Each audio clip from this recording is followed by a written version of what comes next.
11 സംസ്ഥാന അവാർഡുകളും ഒരു ദേശീയ അവാർഡ് ഉൾപ്പെടെ അവാർഡുകളുടെ ഒരു നിര തന്നെ കരസ്ഥമാക്കിയ സംഗീത സംവിധായകനാണ് എം. ജയചന്ദ്രൻ. ഇത്രയധികം പുരസ്കാരങ്ങൾ നേടിയെടുത്ത ഒരു സംഗീത സംവിധായകൻ മലയാളത്തിൽ ഇല്ല. അദ്ദേഹത്തിൻ്റെ കഴിവിനും അർപ്പണബോധത്തിനും തൊഴിലിനോടുള്ള ആത്മാർത്ഥതയ്ക്കും ലഭിച്ച അംഗീകാരങ്ങളാണ് അദ്ദേഹത്തിന് ലഭിച്ച പുരസ്കാരങ്ങൾ. ഏറ്റവും വിലമതിക്കുന്ന മധുരഗാനങ്ങൾ മലയാളികൾക്ക് സമ്മാനിച്ച സംഗീത സംവിധായകൻ മലയാള സംഗീത സംവിധാനം നൽകിയതാവട്ടെ കുറേയേറെ ശത്രുക്കളെ.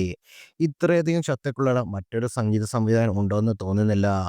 ശത്രുക്കളെ അതിജീവിച്ച് സംവിധായകൻ എന്ന കാര്യം ജയചന്ദ്രന് മാത്രം സ്വന്തം.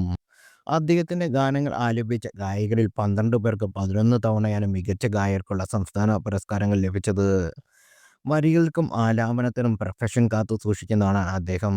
ശ്രേയ ഘോഷാൽ എന്ന നോർത്ത് ഇന്ത്യൻ ഗായികയെ മലയാളം പഠിപ്പിച്ച് ആസുര മാധുരി മലയാളികൾക്ക് പകർന്നേകിയതും ജയചന്ദ്രൻ തന്നെയാണ്. ശ്രേയ ഘോഷാലിനെ മലയാളത്തിലേക്ക് ഇറക്കുമതി ചെയ്തു എന്ന് പറഞ്ഞ് പല ഗായകരും ജയചന്ദ്രന് എതിരെ പടവാൾ ഊങ്ങിയിട്ടുണ്ട്. അതിൻ്റെ പേരിൽ ഒരുപാട് അധിക്ഷേപങ്ങളും അദ്ദേഹം ഏറ്റുവാങ്ങി. എന്നാൽ മലയാളത്തിലേക്ക് ശ്രേയയെ ആദ്യമായി കൊണ്ടുവന്നത് അൽഫോൻസ് ജോസഫാണ്. പക്ഷേ മലയാള സംഗീത ശാഖയിൽ ശ്രേയയെ അടയാളപ്പെടുത്തിയത് എം. ജയചന്ദ്രൻ്റെ ഗാനങ്ങളാണെന്ന് നിസ്സംശയം പറയാം. ഇപ്പോഴത്തെ എം. ജയചന്ദ്രനെക്കുറിച്ച് തനിക്ക് അറിയാവുന്ന ചില കാര്യങ്ങൾ ഒരാൾ വെളിപ്പെടുത്തുകയാണ്. അദ്ദേഹത്തിൻ്റെ വാക്കിലൂടെ തുറന്നു വായിക്കാം. ശ്രേയ ഘോഷാലിന് മലയാളത്തിൽ അവസരം നൽകി തുടങ്ങിയതോടെ ജയചന്ദ്രന് എതിരെ ശത്രുക്കളുടെ പടയൊരുക്കം ആരംഭിച്ചു. അതിനിടയിൽ പി ജയചന്ദ്രനുമായി എം. ജയചന്ദ്രൻ ഒരസവുമായി. നോട്ടം എന്ന സിനിമയിൽ പി ജയചന്ദ്രനെ കൊണ്ട് ഒരു ഗാനം എം. ജയചന്ദ്രൻ പാടിപ്പിച്ചിരുന്നു. എന്നാൽ ആ പാട്ട് പിന്നീട് സിനിമയിൽ നിന്ന് ഒഴിവാക്കി. താൻ പറഞ്ഞ പ്രകാരം ജയേട്ടൻ പാടിയില്ല.